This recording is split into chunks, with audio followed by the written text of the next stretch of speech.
बेदरे बेळगावमध्ये तुमचं स्वागत आहे. आपल्यासोबत सुप्रसिद्ध अभिनेत्या सायली मॅम आहेत. मॅम, ऑल इज वेल हा चित्रपट येस. काय सांगाल चित्रपटाबद्दल?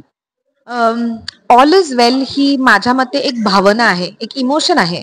आपण कधी म्हणतोय एकमेकांना किंवा स्वतःलाही जेव्हा कोणीतरी प्रॉब्लेम मध्ये असतं किंवा टेन्शन मध्ये असतं, किंवा कोणीतरी कशाची तरी आतुरतेने वाट बघते रिझल्टची, फॉर एक्झाम्पल म्हणतो चिल घे, ऑल इज वेल. राईट. तर for me that is an emotion. म्हणजे all is well is an emotion जी you share with people and also it's for yourself, म्हणजे स्वतःसाठी आहे.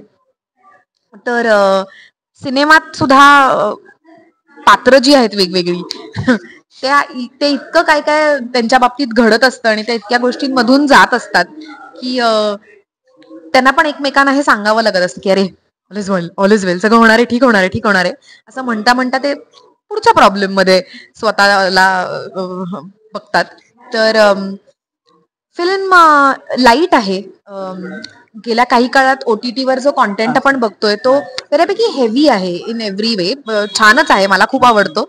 पण अशी लाईट कॉमेडी फिल्म जी आपण फिल्म घरच्यांबरोबर बघू शकू, मनमोकळेपणाने हसू शकू, अशी फिल्म गेल्या काही काळात मराठीत तरी आलेली नाहीये. खूप बायोपिक्स आलेत किंवा गंभीर विषयांवरती फिल्म झालेल्या आहेत. कारण बऱ्याच वेळेला आता इतके दिवस फक्त बायोपिक म्हटलं किंवा हो, जो जुना काळ होता, जो बरोबर, कॉमेडीचा किंवा वर्षन होता, पिरियड तो कुठेतरी फिल्म्स आपण हरवल्यासारखा झालाय. मराठीमध्ये. करेक्ट. सो या निमित्ताने एक अशी लाईट हार्टेड फिल्म येतेय. आणि आता चित्रपटामध्ये सयाजी शिंदे सर आहेत, प्रियदर्शन जाधव यासारखे कसलेले मुरलेले कलाकार आहेत. त्यांच्यावर काम करताना कसा अनुभव वाटला तुम्हाला? खरं सांगायचं तर सयाजी सरांबरोबर माझा सीन नव्हता. आणि मी त्यांना प्रत्यक्षात पहिल्यांदाच भेटले किंवा बघितलं.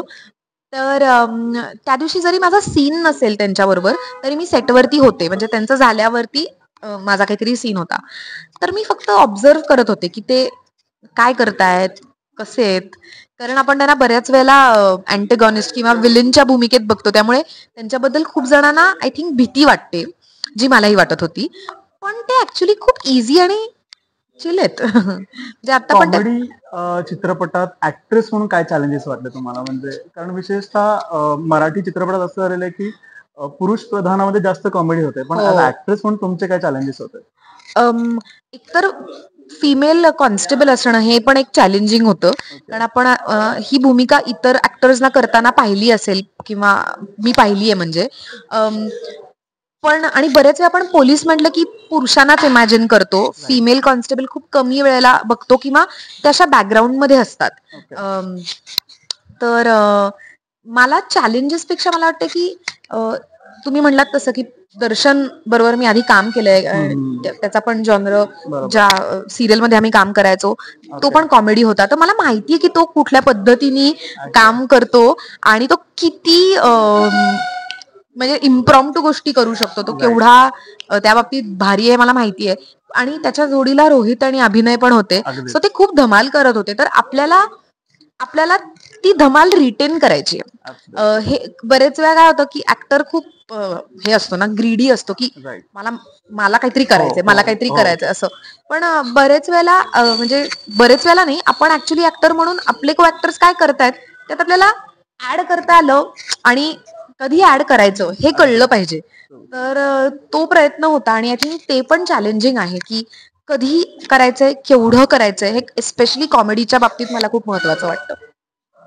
बेळगाव सारख्या महाराष्ट्रातून बाजूला असलेल्या एका मराठी प्रदेशामध्ये मराठी इतका मोठा प्रचंड प्रेक्षकगृह आहे मराठी. आणि तुम्हाला माहित आहे बेळगावला मराठी प्रेक्षकांचा एक मोठा इतिहास आहे. बरोबर. मराठी कलाकार म्हणून आणि ऑल इज वेल चित्रपटाच्या मधून बेळगावच्या लोकांनी चित्रपट पाहण्यासाठी एक तुमचा अपील होतं. म्हणजे कसं असेल? बेळगाव हे माझ्यासाठी खूप खास शहर आहे. मी खूप वेळा येते बेळगावला. मला प्रचंड आवडतं आणि मला त्यामुळे आज खूप आनंद झाला की म्हणजे मला संधी मिळाली की मी माझ्या कुठल्या तरी फिल्मच्या प्रमोशनसाठी मी बेळगावला आली आहे आणि इतक्या वेगवेगळ्या लोकांना समोर आज आम्ही होतो, बोललो. तर तू म्हणालास तसा इतिहास आहे. जीएनचं ठिकाण आहे हे. त्यामुळे आणि अजून अनेक खूप दिग्गज लेखक आहेत. बरोबर. तर इथला आणि जो ऑडियन्स आहे ना तो मला खूपच कमालीचा वाटतो, कारण त्यांना अगदी अगदी त्यांचं वाचन असेल, त्यांचं नाटकाविषयी त्यांची माहिती असेल, त्यांना ह्या सगळ्या गोष्टी ऑलरेडी आहेत ह्या शहराकडे आणि इथल्या लोकांकडे. तर हा सिनेमा तुम्ही बघा, प्रतिक्रिया कळवा, चांगल्या वाईट काही का असेना, पण तुमच्या शहरातले प्रोड्युसर्स आहेत ज्यांनी खूप म्हणजे कसोटी नंतर कसोटी पार करत करत करत ही फिल्म बनवलेली आहे. खूप खरंच. आणि खूप सिनेमे बनतात एका वर्षात, पण ते मोठ्या पडद्यापर्यंत पोचतही नाही, कारण इतक्या डिफिकल्टीज असतात मध्ये मध्ये. पण ही फिल्म पोचली आहे तिथपर्यंत. तुमचीच लोक आहेत, तुमच्यातली लोक आहेत, तर प्लीज आवर्जून त्यांना सपोर्ट करायला म्हणून जा. आवडता डायलॉग पिक्चरसाठी कुठला असेल? मी खरं सांगू का, 2 वर्ष झाली ही फिल्म शूट करून, मला आता आठवत नाहीये, पण तरी एखादा सीन कोणता असेल? सीन एक सीन होता जिथे ह्या तिघांना मी तुरुंगात टाकते आणि त्यांना चांगली फटकवते. तर तो सीन करायला मला मजा आली, कारण माझ्याकडे मला असं काय म्हणतात ना, मला अशी आरेरावी करायला स्क्रीनवरती खूप मजा आली की मी ओरडते. पिक्चरचा पूर्ण आनंद घेतला. हा, अगदी अगदी. तर या होत्या सायली मॅम, आणि आपल्या बेधडक बेळगावच्या माध्यमातून बेळगावच्या तमाम प्रेक्षकांना माझे सांगण्याचं आहे की 27 तारखेला ऑल इज वेल चित्रपट पाहायला विसरू नका, आणि तोही चित्रपटगृहात जाऊन.